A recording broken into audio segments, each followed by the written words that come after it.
Bonjour. Dans mes précédentes vidéos, je vous ai parlé de la perversion narcissique et j'ai pris comme exemple celui de Gilles de Rais. Aujourd'hui, je vais vous parler d'Hitler. Cette première vidéo est une sorte de préambule. Je vais vous donner les clés pour bien comprendre ce mécanisme, puisqu'il s'agit d'un mécanisme, une physiologie bien spécifique à la structuration du logiciel psychique, mais là il s'agit du logiciel pervers narcissique.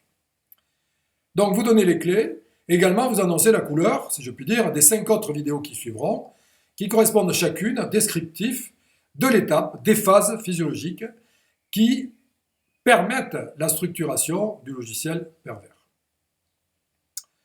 Donc parmi les outils, on va retrouver la pulsion. La pulsion décrite par Freud avec ses 4 caractéristiques, la source, le but, l'objet et la poussée. Sans pulsion, il ne se passe rien. Il n'y a pas de structuration de traces mnésiques, il n'y a pas de structuration donc de mémoire, il n'y a pas de structuration de psychisme. Et à la fois, comme nous l'avons vu dans la vidéo précédente, la pulsion structure, mais les événements vont agir également sur l'activation ou la non-activation de la pulsion. Le deuxième outil, c'est l'objet tel que défini par Lacan. Donc l'objet, c'est ce qui nous entoure, c'est ce que nous apercevons des choses. Et c'est la façon dont nous le traduisons également à l'intérieur, c'est-à-dire au sein de notre psyché. Ça se grave selon une modalité directrice. Je vous ai parlé du binaire et du ternaire. Dans un premier temps, la modalité directrice, c'est le binaire. C'est-à-dire l'objet va se structurer en nous sous forme de binaire. Par la suite, si possible, on accédera au ternaire, mais quand on n'accède pas au ternaire, on reste figé sur le binaire, et la pathologie qui est issue du binaire, eh bien, c'est la perversion narcissique, entre autres. L'objet se structure selon 2 versants, donc, comme une montagne. Une montagne qui est tantôt éclairée sur un versant, une montagne qui est tantôt éclairée sur l'autre versant. 2 objets, en fait, 2 sous-objets. Un objet d'amour et un objet de haine. Objet d'amour et objet de haine restent un état latent, inconscient. C'est-à-dire qu'on ne les perçoit que lorsqu'il y a une exacerbation de l'un d'entre eux. C'est donc un processus d'identification. On va s'identifier à ce que la mère montre d'elle, à ce que le père montre de lui. Un objet d'amour, un objet de haine. 2 versants de l'objet. Et l'enfant va tirer sa jouissance ou sa non-jouissance de l'attrait à la fois de cet objet d'amour et de cet objet de haine. C'est un objet de jouissance, de satisfaction. Si c'est bien équilibré, eh bien, il n'a pas du tout l'obligation de rentrer dans un schéma de pleine jouissance. La vie telle qu'elle est lui suffit. La jouissance nécessaire, que l'on peut appeler jouissance absolue, c'est quand il y a exacerbation, quand il y a nécessité d'aller tout au fond de l'objet d'amour ou de l'objet de haine.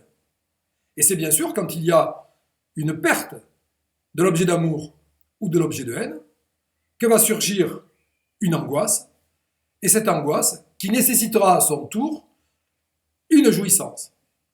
Cette jouissance qui va obliger l'être, l'individu, à pénétrer de nouveau un objet, celui qui lui reste, l'objet d'amour ou l'objet de haine. De ces 2 entités, eh bien, il en ressortira des comportements différents. Des comportements différents qui peuvent se traduire soit dans le cadre de la perversion narcissique, soit dans le cadre de l'altruisme.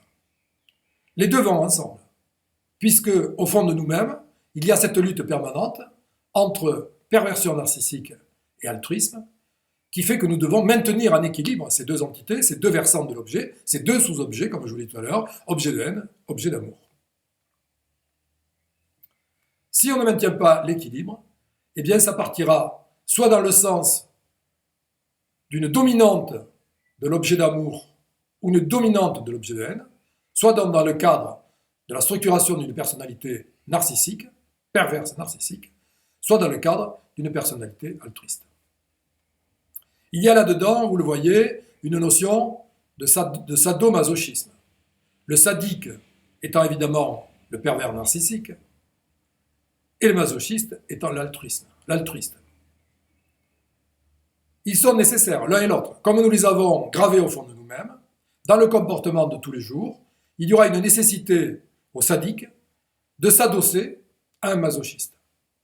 Donc c'est vrai dans le cas individuel, où le sadique sera un chasseur du masochiste,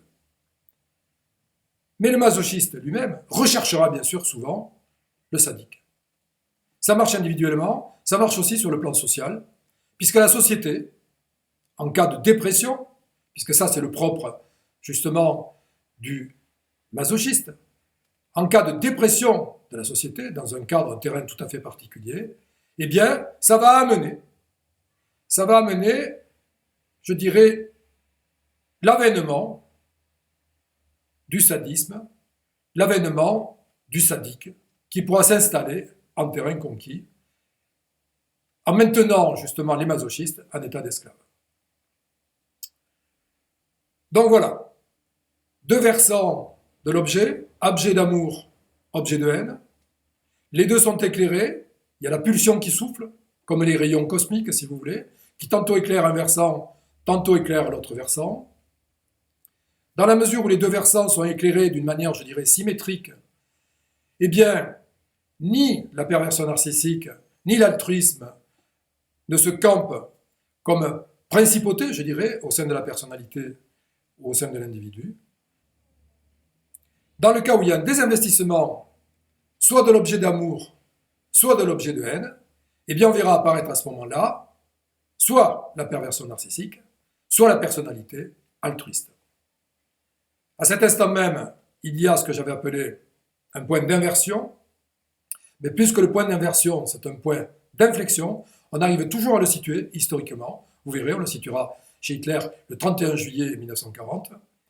Et bien à ce moment-là, on peut dire qu'il y a un désinvestissement de l'objet d'amour au profit de l'objet de haine dans le cas de Hitler. C'est-à-dire, il y a une légitimisation du logiciel pervers.